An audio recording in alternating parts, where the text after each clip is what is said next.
Можам мы якім-небудзь чынам уявіць, што раней не існавала інтэрнэта і нават само паняцце электрычнасць было знаёма толькі жыхарам вялікіх гарадоў.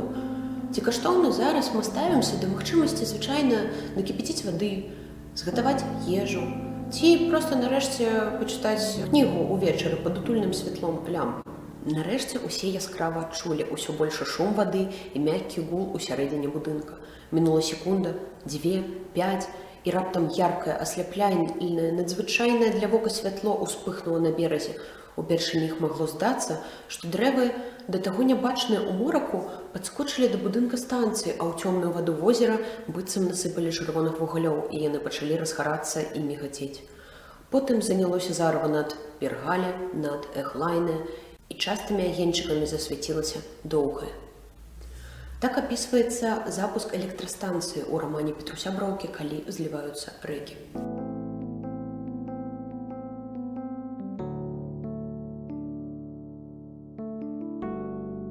Дрысвяты – гэта невялікая вёска ў Браслаўскім раёне Віцебскай вобласці, якая размяшчаецца на мяжы Беларусі, Літвы і Латвіі.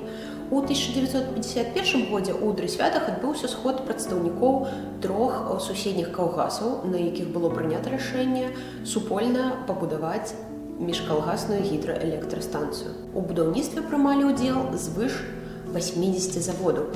Недалёк ад станцыі распрацавалі кар'еры па дабычы камня і гравію. Урачыстае адкрыццё ГЭС, якую так і назвалі «Дружба народаў», адбылося 19 ліпеня 1953 года у прысутнасці 20 000 чалавек і ўрадавых дэлегацый 3 суседніх рэспублік. Гідраэлектрастанцыя на той час стала найважнейшым народна-гаспадарчым аб'ектам на Браслаўшчыне, а вёска Дрысвяты павінна была стаць эталонам для ўсяго Савецкага Саюзу.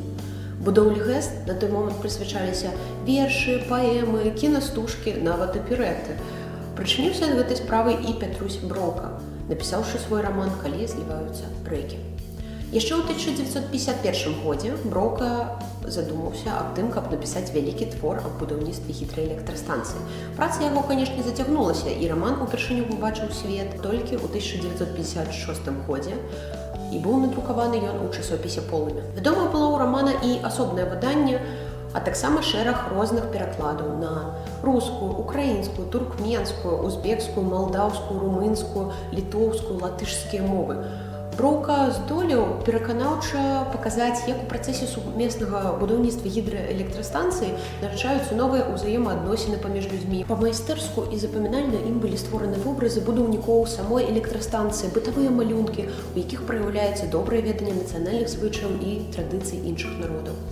Станцыя «Дружба народаў» працавала прыкладна 3 дзесяцігоддзі, а потым выпрацоўка электрычнасці стала непатрэбна, бо на беразе возера Дрысвяты распачалі будаўніцтва больш моцнай Ігналінскай АЭС, рэактары якой якраз такі і ахалоджваліся вадой з возера. З таго часу ГЭС стала выкарыстоўваць зусім іншую, больш простую задачу – рэгуляваць узровень вады ў возеры для патрэб Ігналінскай атамнай электрастанцыі. З спыненнем працы АЭС у 2009 годзе пра гідраэлектрастанцыю, якая была маўклівым сведкам жыцця простых людзей навакольных вёсак, забылі зусім. Хоць дзверы галоўнага ўваходу ўжо сучасныя і металічныя закрыты на замок, сёння яшчэ можна бачыць фасад, які упрыгожвае велізарны герб Савецкага Саюзу са знамёнамі на франтоне.